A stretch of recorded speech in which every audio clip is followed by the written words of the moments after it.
my first day after a live AGT show. Good morning, Robin. How do you feel? No. Well, yesterday was a really rough day. Right now I feel my professional life is like at a 9, and my personal life is at like a 2. Maybe excitement? Yeah, the excitement.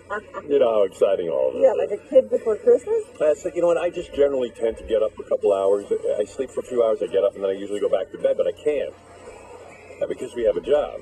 And so I got up early, and we did the show yesterday, and all day I was nervous about,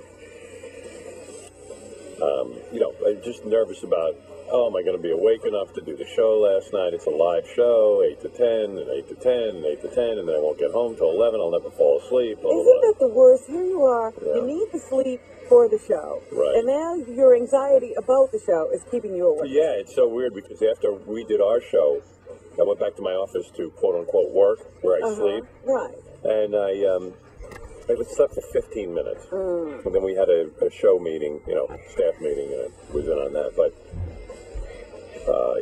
it's just the anxiety about sleep. And then yesterday, on top of everything, I guess some people on Twitter know this, my beautiful, beautiful, wonderful dog, Bianca, died.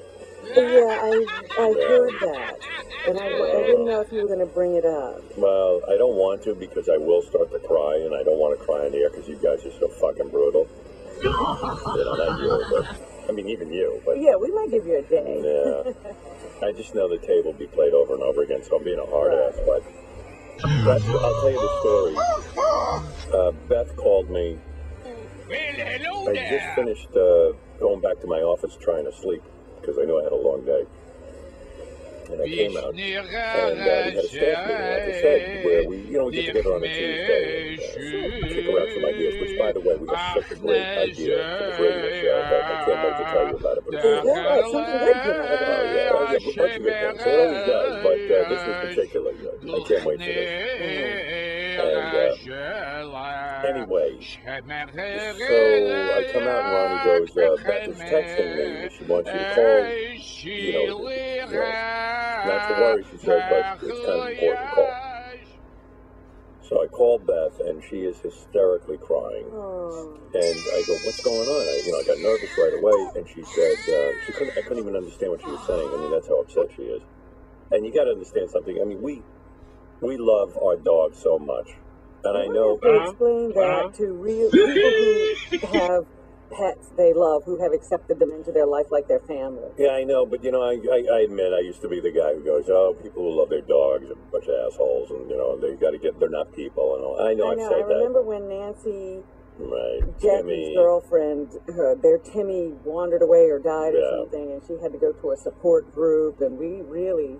Well, I guess, yeah, we did, and I guess this is my payback, because, the longer you live, the more you learn. Yeah.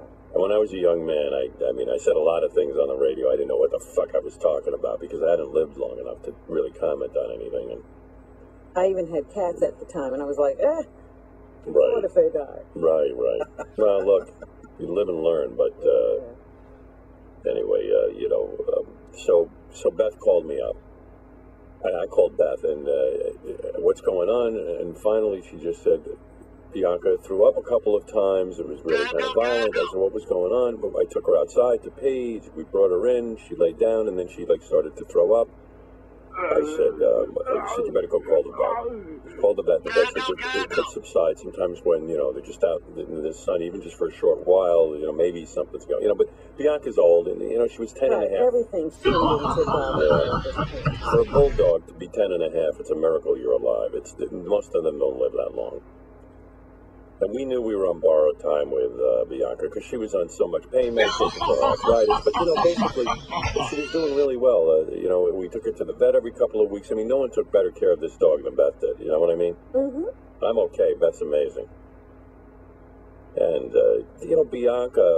Beth and I got Bianca toward the beginning of our relationship.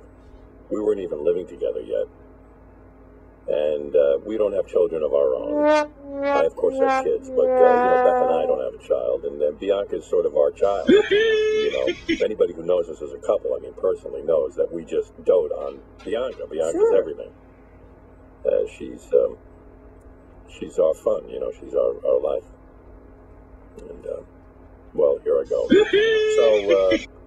it was something you two had in common, that you did together. You got her together. Yeah.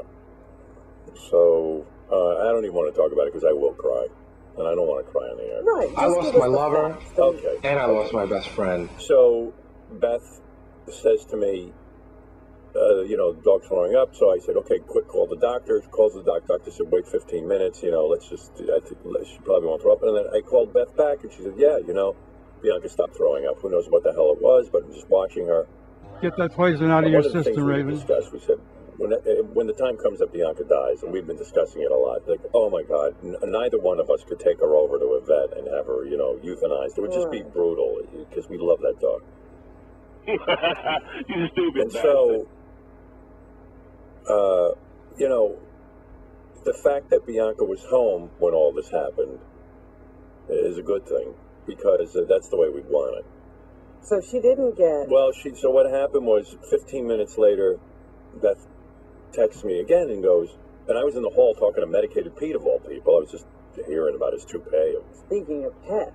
Yeah, my other pet. I have another pet. But, especially with that new hair. And Medicated Pete has Tourette's, so like I'm trying to talk to Beth and he can't because he sees me in the hall. He's like, yeah, right. And I'm like, Pete, I'm trying to talk on the fucking phone here. So this place is a three-ring circus. Yeah. So I called Beth and she's now hysterically crying. She goes, she's gone, our baby's gone. So she just went. She went. She said. So I said, "Are you sure?" She's just laying here. She's still warm. And Beth was kissing her and rubbing her ears.